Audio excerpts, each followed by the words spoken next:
La primera conferencista es Carlita Berman. Carla Berman ha dedicado 15 años a liderar procesos de transformación digital. Ha ocupado cargos estratégicos en empresas como Google, CNN y SoftBank. Es ingeniera industrial por la Ibero y tiene un MBA por Harvard Business School. Y actualmente forma parte de los consejos de Arcos Dorados y Mendel, de Ser Shark en Shark Tank México. Y pues, ¿qué más puedo decir de Carlita Berman? Démosle un aplauso para que pase a compartir esta reunión.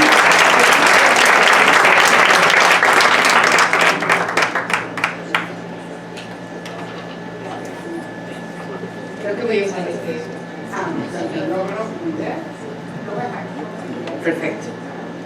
¿Me escuchan? Sí. Pues muchísimas gracias, Yona, por la invitación. Muchísimas gracias a todas por estar aquí. Sé que las mañanas de viernes son particularmente caóticas. Y tengo una presentación, si le pueden poner en modo presentación. Hace muchos años me invitaron a dar una conferencia porque yo, como decían, siempre he trabajado en tecnología, sobre todo en tecnología. Y entonces,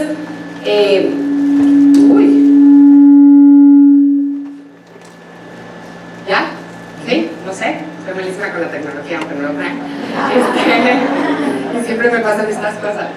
Pero yo estudié ingeniería industrial, fui a la IDISH toda mi vida, estudié ingeniería industrial porque tenía un papá y un abuelo ingeniero y era como el orgullo más grande que mi abuelo llegó de Polonia porque en el gimnasio le decía que sí podía estudiar, pero se tenía que parar hasta atrás en la clase porque era judío. Y entonces él se vino antes de la guerra, mis otros tres abuelos desafortunadamente pasaron en la guerra en Europa.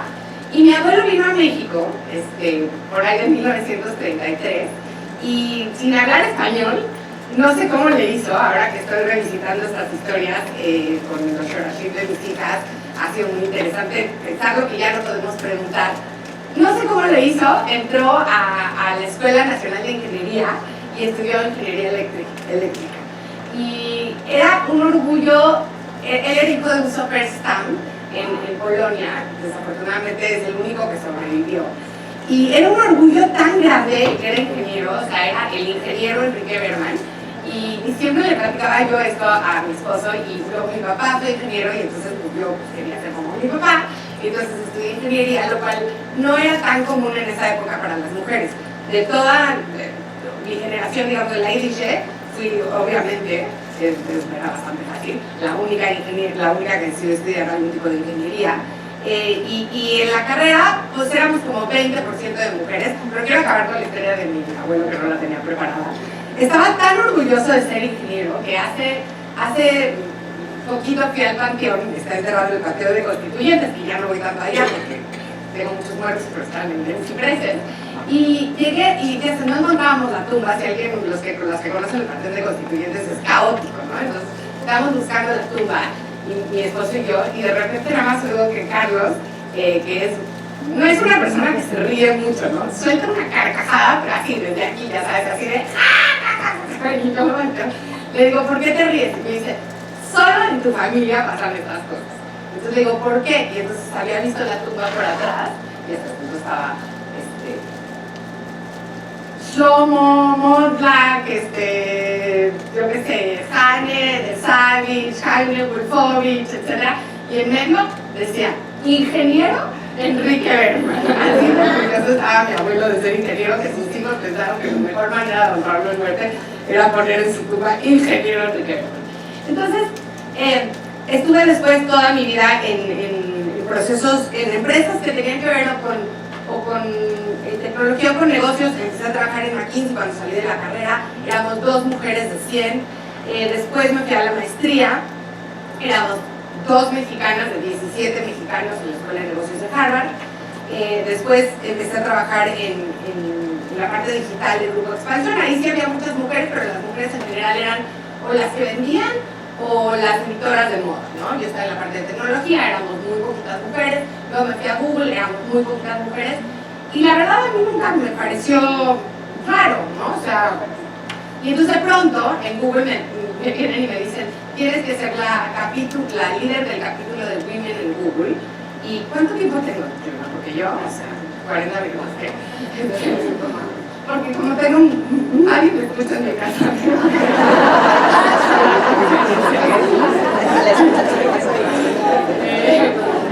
Tengo 5 hijas, entonces acá se escucha ahí. Y entonces me vinieron a decir que tenía que ser la líder del capítulo de Women at Google en México, porque básicamente no había mujeres de mi nivel más que yo, había muchas más caritas, pero a nivel vía gerencial, y que necesitábamos, era un mandato, tener una líder del capítulo de Women at Google. Y yo decía, pero ¿por qué no? O sea, ¿qué es esto de Women at Google? ¿Por qué? Entonces me empezaron a invitar a dar conferencias, porque era la líder del capítulo de Women at Google, de cómo ser una mujer exitosa, ¿no? Así me hablan, ¿cómo venía a dar una conferencia de cómo ser una mujer exitosa? Y yo decía, ¿yo? O sea, pregúntenles a mis hijas cómo se come en mi casa de mal, ¿no? A mi esposo cuántas veces se me ha olvidado recoger a la niña, o sea, no. Entonces, por eso le puse este título así de como un poco burlándome. Y un poco hablaba el otro día, pues sí crecí, o sea, toda mi vida profesional ha sido muy rodeada de hombres y de pronto me veo en esta situación donde me siento muy honrada que algunas mujeres se me han acercado a decirme, bueno, ¿y cómo le has hecho? Entonces, solo son como algunos consejos de mi parte. Y antes de empezar, solo quiero hablar de un poco de la salud mental. La verdad se me hace espectacular que están haciendo desmitificar, están a más de la salud mental. Yo he padecido muchísimo de salud mental, tuve 2 episodios de depresión muy severa en mi vida, y lo digo porque creo que si hablamos de estas cosas, la gente se siente un poco más cómoda hablando de ellas, viendo que a veces pues, se ve que tienes un trabajo bien padre y que tienes una familia bien bonita, y etcétera, y eso no quiere decir que estamos inmunes a tener episodios duros, y que yo siempre digo a mi mamá, yo me paro todos los días y digo, hoy voy a luchar contra mi angustia y contra mi depresión, que es pues, mi acompañante, que siempre ahí como que se me quiere meter, ¿no? Pero bueno, vamos a hablar de esto, y entonces les tengo 2 noticias, una buena y una mala. Pues sí, pero yo escojo.